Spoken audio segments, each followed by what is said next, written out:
ఉమ్మడి నెల్లూరు జిల్లా గూడూరు పేదవారికి 5 రూపాయలకు అందించే భోజనం ఎంతో నాణ్యతగా ఉందని, ఇదే విషయాన్ని ప్రజలు చెప్తున్నారని ఎమ్మెల్యే పాసం సునీల్ కుమార్ తెలిపారు.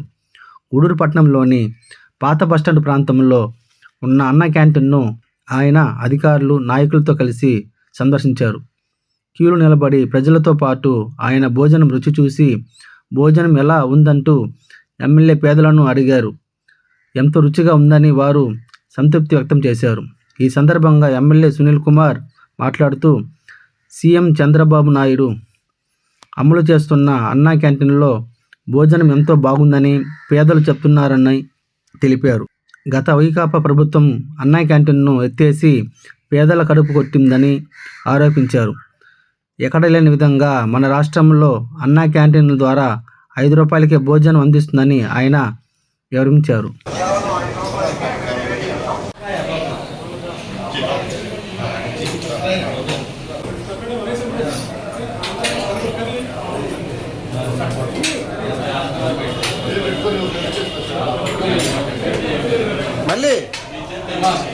మళ్ళీ బాబు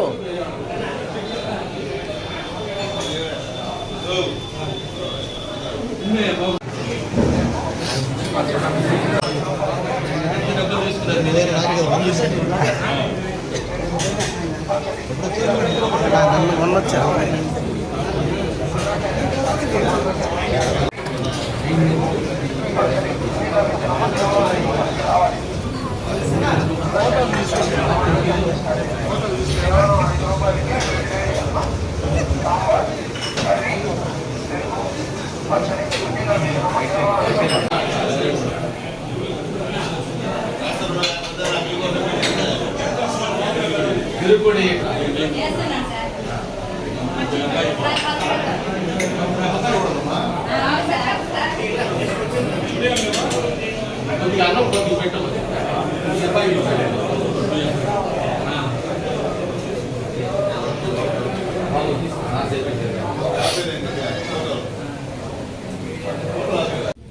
ఈరోజు గూడూరులో ఉన్నటువంటి అన్నా క్యాంటీన్లో ఉన్నటువంటి ఆహారం ఏ విధంగా అందుతుంది, ఏ విధంగా రుచికరంగా ఉంది అనే దానిపైన మా నాయకులు, మా మున్సిపల్ కమిషనర్ గారు, మా ఎండిఓ గారు అందరూ కూడా వచ్చి ఇక్కడికి వచ్చి చూసాం. నిజంగా చాలా బ్రహ్మాండంగా ఉంది భోజనం. అట్లాగే ఎవరైనా కానీ అయ్యా ఆ చంద్రబాబు నాయుడు గారికి చేతులెత్తి కాళ్ళకి నమస్కారం చేస్తున్నామయ్యా, మాలాంటి పేదవాళ్ళకి 5 రూపాయలకి ఈరోజు అన్నం దొరుకుతుందయ్యా. అన్నీ అంటే 5 రూపాయలకి కూరలు వేస్తున్నారు, అట్లాగే పెరుగు వేస్తున్నారు, సాంబార్ వేస్తున్నాడు, అట్లాగే పచ్చడి ఒకటి వేస్తున్నారు, తాలింపు ఒకటి వేస్తున్నారు. నిజంగా 5 రూపాయలకి ఇటువంటి భోజనాన్ని పెట్టేది ఎక్కడ కూడా లేదు. అది కేవలం నారా చంద్రబాబు నాయుడు గారికి, ఎన్డీఏ గవర్నమెంట్కి ఈ యొక్క క్రెడిట్ దొరుకుతుందని చెప్పి నేను తెలియజేస్తున్నా. అట్లాగే ఉదయం టిఫిన్ మొదలుకొని సాయంత్రం భోజనం వరకు కూడా ఈరోజు అన్నా క్యాంటీన్లు ప్రతి దగ్గర కూడా ఏర్పాటు చేశారు. దాదాపు 2024లో 203 అన్నా క్యాంటీన్ని మా ముఖ్యమంత్రి గారు, మా మంత్రి మున్సిపల్ శాఖ మంత్రి నారాయణ గారు కూడా ప్రారంభించడం జరిగింది. ఇది మొత్తం భోజనం ఇంత క్వాలిటీగా ఉందంటే నిజంగా ఇస్కాన్ సంస్థ వారికి మనస్ఫూర్తిగా ధన్యవాదాలు తెలియజేస్తున్నాం. ఎందువల్లంటే ఇంత బ్రహ్మాండం నేను చూడాలి, అంత బాగుంది. ఎంత బాగుందంటే అంత బ్రహ్మాండంగా ఉన్నటువంటి భోజనం ఇది.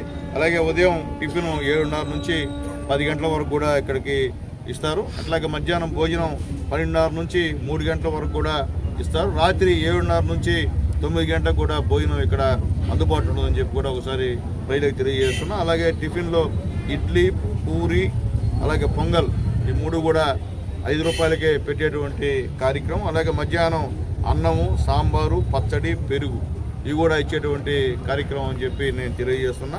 నిజంగా ఈ పేద ప్రజల యొక్క దీవెనలన్నీ కూడా మా ముఖ్యమంత్రి నారా చంద్రబాబు నాయుడు గారు, ఎన్డీఏ గవర్నమెంట్కి ఉండాలని చెప్పి కూడా నా కోరిక, ప్లస్ ఇక్కడ అన్నం తింటున్నటువంటి ప్రజల కోరిక అని చెప్పి నేను తెలియజేస్తున్నా. బ్రహ్మాండంగా స్పందన విపరీతంగా ఉంది. తీరా చూసినాక బ్రహ్మాండంగా వడ్డిస్తున్నారు భోజనాలు కూడా ఎక్కడ కూడా.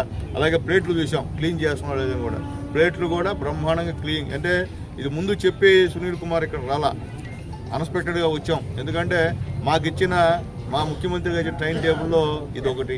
నెలకు ఒకసారి ఖచ్చితంగా అన్నా క్యాంటీన్ని మేము పోయి అక్కడ పరిశీలించాల్సినటువంటి పరిస్థితి ఉందని చెప్పి కూడా నేను తెలియజేస్తున్నా. కాబట్టి అట్లాగే నెలలో ఒకసారి హాస్పిటల్ కూడా పోయి పరిశీలించాలా, అట్లాగే ఒక స్కూళ్ళు కూడా పరిశీలించాలా, అట్లాగే సీఎం చెక్కులు కూడా ఒకరోజు ఇవ్వాలా. ఇట్లా మాకు ఎమ్మెల్యేలకి ఒక టైం టేబుల్ ఫిక్స్ చేసి దీని ప్రకారం ఎమ్మెల్యేలు ఉండాలా, తిరగాలనేటువంటి ఒక దిశ నిర్దేశం ఇచ్చినటువంటి మా ముఖ్యమంత్రి గారికి మనస్ఫూర్తి ధన్యవాదాలు. ఎందుకంటే ఆయన దయ వల్ల మేము ప్రజల్లో ఈరోజు తిరుగుతూ ఉన్నాం. ఎందుకంటే ఆ ముఖ్యమంత్రి లేకపోతే ఎమ్మెల్యేలు ఎక్కడో కనుమరుగు అయ్యేవాళ్ళం. ఎమ్మెల్యేలను ఎక్కడ కూడా కనుమరుగు కానియకుండా ప్రజలు ఓట్లేశారు, ప్రజలు మిమ్మల్ని నమ్మి ఓటేశారు కాబట్టి ప్రజలకు అందుబాటులో ఉండండి అనేటువంటి విషయాన్ని కూడా ఈరోజు తీశారు. అలాగే మా యువ నాయకుడు రాబోయే రోజుల్లో మా నాయకుడు మా లోకేష్ బాబు గారు ప్రతి శుక్రవారం గ్రీవెన్స్ పెట్టమని చెప్పారు పేదలతో. అది కూడా చేస్తున్నాం. రేపు 12వ తేదీ ఇక్కడ చిలకూరులో మండల ఆఫీసులో గ్రీవెన్స్ జరుగుతుందని చెప్పి కూడా నేను తెలియజేస్తాను. అందరూ కూడా చిలకూరు మండలంలో ఉన్నటువంటి అందరూ పేద ప్రజలందరూ కూడా గ్రీవెన్స్ని ఉపయోగించుకోమని చెప్పి కూడా అందరూ కూడా నేను తెలియజేస్తున్నాను. అలాగే నిన్నే మా నాయకులు, మా ధైర్యశాలి ధీరుడు మా పవన్ కళ్యాణ్ గారు గూడూరు కాన్స్టిట్యున్సీకి 10,27,00,000 ఇచ్చినందుకు మనస్ఫూర్తిగా ధన్యవాదాలు తెలియజేస్తున్నాం. 9 రోడ్లకి ఆయన ఈ డబ్బులు మంజూరు చేశారు మా గూడూరు కాన్స్టిట్యున్సీకి. పవన్ కళ్యాణ్ గారికి ప్రత్యేకమైన ధన్యవాదాలు తెలియజేస్తూ, అలాగే మా మున్సిపల్ కమిషనర్ గారు ఎప్పుడో నిత్యం ఈ యొక్క అన్నా క్యాంటీన్ని పర్యవేక్షిస్తూ ఎక్కడ కూడా ఏ ఇబ్బంది లేకుండా చూస్తున్నందుకు మా కమిషనర్ గారికి కూడా మనస్ఫూర్తిగా ధన్యవాదాలు తెలియజేస్తూ, గతంలో మా కిరణ్ చెప్పినట్టు ఎక్కడో మారుమూల అన్నా క్యాంటీన్ పెట్టకుండా బజార్లో బొడ్లో ఈ యొక్క క్యాంటీన్ని మేము ఏర్పాటు చేసాం గతంలో ఎమ్మెల్యేగా ఉన్నప్పుడు. కానీ అప్పుడు గవర్నమెంట్ ఈ అన్నా క్యాంటీన్ తీసేసి పేదలకు అన్నం పెట్టి ఇష్టం లేకుండా ఇక్కడ ఏదో సచివాలయం పెట్టింది. సచివాలయం తర్వాత మళ్ళీ మేము ఎమ్మెల్యే గెలిచిన తర్వాత మా పెద్దలు మా కిరణ్ అన్న, భాస్కర్ అన్న, మా పురుషేన్ అన్న, మా చెంచురామయ్య, మా రహీం, మా ఇజ్రాయేల్ వీళ్ళందరి సహాయ సహకారాలతో వీళ్ళందరి సూచనలతో ఇక్కడ పెడితే బాగుంటుందని చెప్పిన తర్వాత ఇక్కడే ఈ యొక్క అన్నా క్యాంటీన్ మళ్ళీ ఓపెన్ చేసామని చెప్పి కూడా తెలియజేస్తున్నాం. ఈరోజు చూస్తుంటే చాలా సంతోషంగా ఉంది. పేదవాళ్ళందరూ కూడా అన్నం తిన్న ప్రతి ఒక్కరు కూడా చంద్రబాబు నాయుడు గారిని, ఎన్డీఏ గవర్నమెంట్ని ఈరోజు ఆశీర్వదిస్తున్నారంటే నిజంగా అది మేము అదృష్టంగా భావిస్తున్నాం. మరొకసారి పత్రికా మిత్రులు కూడా దీనివల్ల ఏదైనా చిన్న చిన్న ఇష్యూస్ ఇస్తే కూడా మా దృష్టి తీసుకోరండి, మేము జాగ్రత్త పడతామని చెప్పి కూడా ఒకసారి పత్రికా మిత్రులు తెలియజేస్తున్నాం. Thank you.